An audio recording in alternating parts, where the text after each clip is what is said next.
నమస్తే. నేను జీవి సత్యనారాయణ.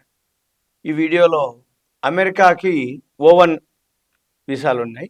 ఆ ఓ1 వీసాలేందో చూద్దాం. అమెరికా ఎవరైతే వెళ్ళదలుచుకున్నారో ఇది కొత్త ఛానల్ అనమాట. కొత్త రూట్.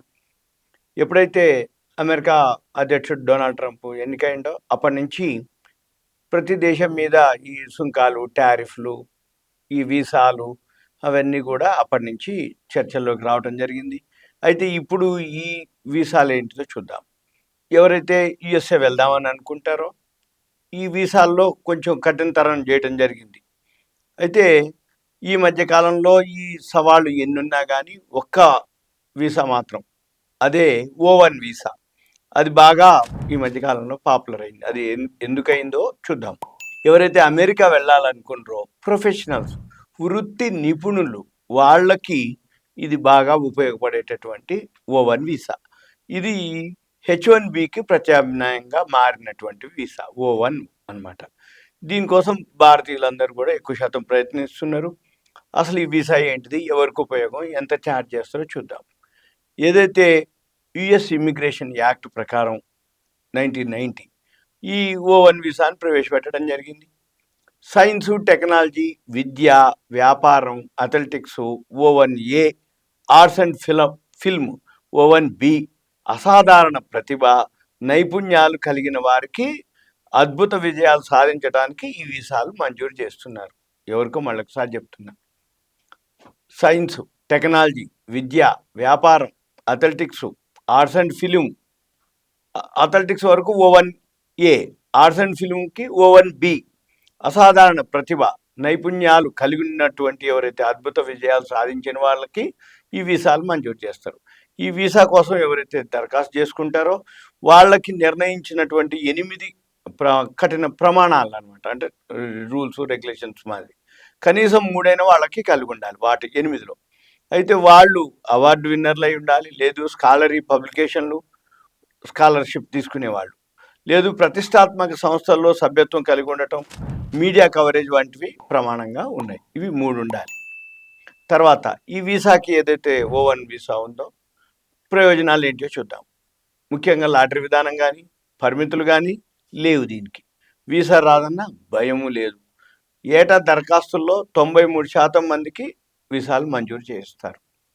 అదే H1B వీసా అయితే ఆమోదిత రేటు అంటే రావచ్చు, రాకపోవచ్చు. ఆమోదిత రేటు ఓన్లీ 37%, 63% రిజెక్ట్ అయింది. ఇక ఓ1 వీసా వస్తే తొలుత 3 ఏళ్లలోనే కాలపరిమితి జారీ చేస్తారు. ఆ తర్వాత ఎన్నిసార్లు అయినా పొడిగించవచ్చు. ఫస్ట్ 3 years ఇస్తారు, తర్వాత ఎన్నిసార్లు అయినా పొడిగించుకోవచ్చు. దీన్ని లాటరీ లేనటువంటి H1B వీసాగా పరిగణించడం జరుగుతుంది. ఇక అమెరికా విదేశాంగ శాఖ గణాంకాల ప్రకారం ఏటా ఈ వీసాల జారీ సంఖ్య క్రమక్రమంగా పెరుగుతుంది. 2020 ఫైనాన్షియల్ ఇయర్లో 8,838 ఓ1 వీసాలు జారీ చేయగా 2023 ఫైనాన్షియల్ ఇయర్ వచ్చేటప్పటికి 18,994కు పెరగటం జరిగింది. అయితే దీని దరఖాస్తు అప్లికేషన్ రుసుము మాత్రం $10,000 నుంచి $30,000గా ఉంది. సాధారణంగా H1B దరఖాస్తుకి అయ్యే ఖర్చు $970 నుంచి $7,775గా ఉంటుంది. ఈ వీసాలకి అత్యధికంగా ఎవరైతే పొందుతుండ్రో వాళ్ళు అంటే బ్రిటన్ వాళ్ళు, బ్రెజిల్ వాళ్ళు, తర్వాత మనం 3వ స్థానం ఏది ఈ ఓ1 వీసాలకి. తర్వాత 2020లో 487 మంది భారతీయులకి ఓ1 వీసాలు రాగా 2023 నాటికి ఈ ఓ1 వీసాలు 1,418కి పెరగటం జరిగింది.